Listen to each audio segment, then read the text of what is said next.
Hello, are you ready to unlock the secrets of successful academic paper publishing? Get ready, because in this video we are going to dive deep into the world of academic publishing to share the important tips every researcher should know. In our previous video, we learned the simple steps in writing and publishing an academic paper. If you haven't watched it yet, you can click the link first to view it. I discuss what a person needs to prioritize to understand and plan for the success of their paper, especially their first paper. Now I'm going to continue sharing tips for publishing your academic paper. Hi, I'm Dr. Rogers, a research professor in South Korea. I'll be discussing specifically how reviewers mostly comment on the paper and what aspects they are strict about.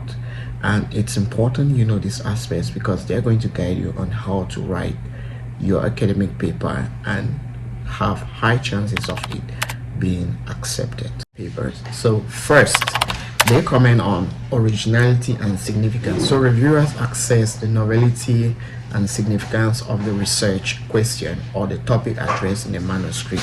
They may comment on whether the study fills a gap in existing literature and contributes new insights or knowledge to the field. Secondly, they look at the methodology. They comment on the methodology. They may reviewers will evaluate the appropriate and rigor of the study methodology used in the study. They may comment on the study design, the sampling strategy, the data collected, data method used in collecting data and statistical analysis, and they can also access or comment on the validity and the reliability of the study's finding based on the methodology used. And thirdly, they will look at they'll comment on the results and interpretation. So they're going to scrutinize the presentation and interpretation of the study results.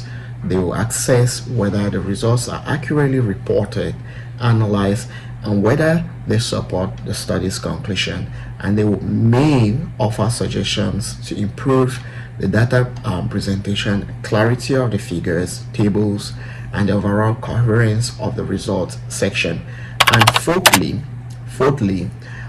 they can provide, they're going to comment or provide feedback on the overall clarity, organizations, and structure of the manuscript.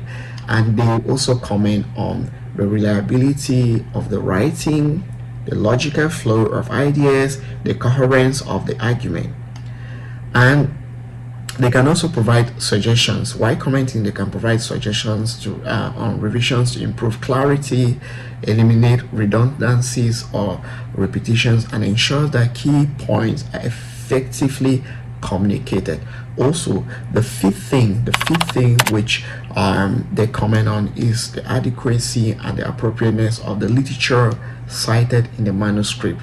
They may recommend additional references or point out relevant studies that have been overlooked and should be included in the studies.